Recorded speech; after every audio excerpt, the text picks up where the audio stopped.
All right. Well, good morning. A little chilly out here. You've seen people at Berkeley promoting this movement, also been seen at Columbia University, most frequently approaching students with the question, Do right and wrong exist? They seem to attract lots of young people to a new way of life. The people of the Brethren faith look typical, not anything extraordinary. Men usually have facial hair, women have long hair, stay away from makeup, generally don't wear jewelry. Then again, I'm going to assume that almost everyone knows at least one person who can fit that description. So what makes this group so unique? Better yet, what makes this group so unique that society has given it the label of a Cult. Hi, my name is Sandra Diaz, and welcome to my channel, learning about cool things or whatever. Over the course of 2 episodes, we will be exploring an alternative religion that has caused lots of commotion over the years.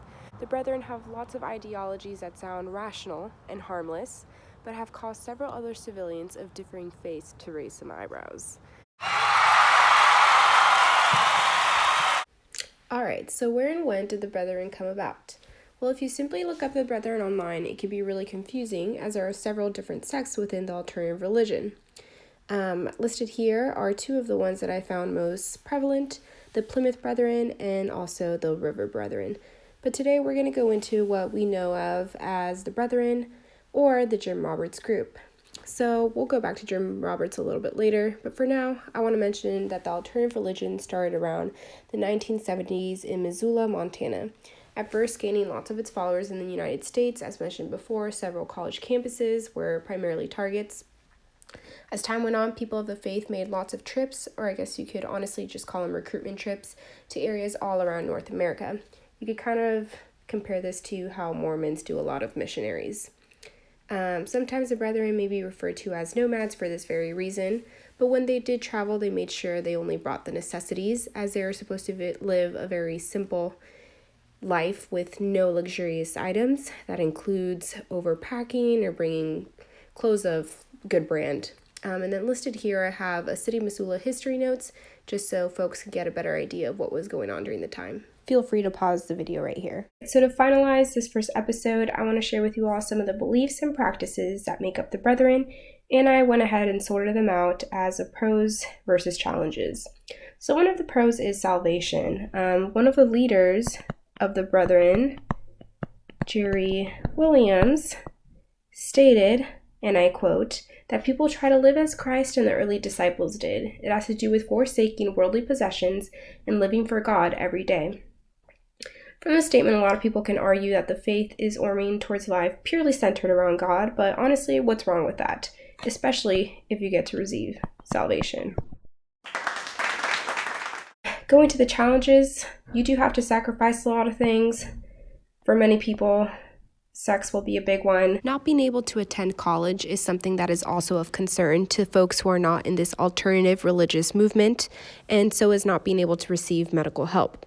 But on the plus side, anyone from the Brethren saves a lot of money because they aren't spending it on things like college that cost tons of money.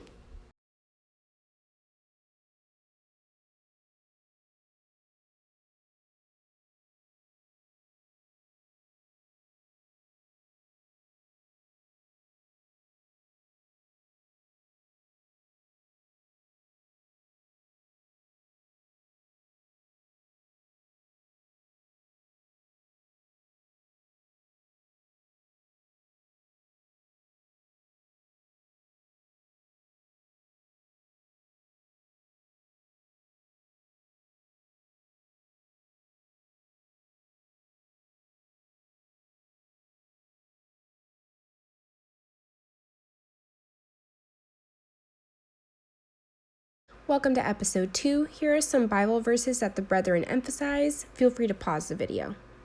So who is Jim Roberts? Well, Roberts grew up in hardship, his mother making most of the income from a local drugstore in Kentucky.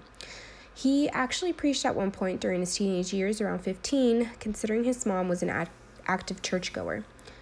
As he got older, Roberts liked to travel around and meet lots of people. Amongst the people were a radical Jesus group to which Roberts gained a lot of knowledge from.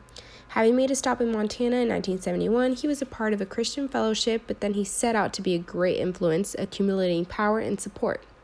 From there, he started to feel as though the world had wronged him, and that is when he began to recruit members around the country.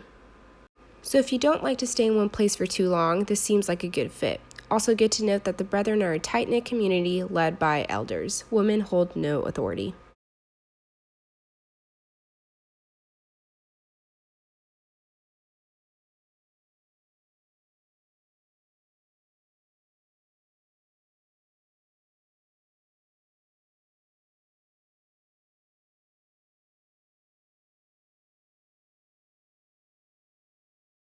You do get a sense of safety knowing that you're within this very cohesive group that all supports the same thing. You're surrounded by lots of support, and there's no harmful outside influences. You kind of just live in your own little world where nothing can hurt you, and you have salvation to look toward. Some of the challenges is that change is really hard, and you get to see other people outside the Brethren living this totally different life. And you kind of just have to keep reminding yourself what you're doing it for, which is salvation, a pretty good, bigger picture here. Now, in the next episode, I'm going to share with you some more of these beliefs and more specifically some of the Bible verses that support them.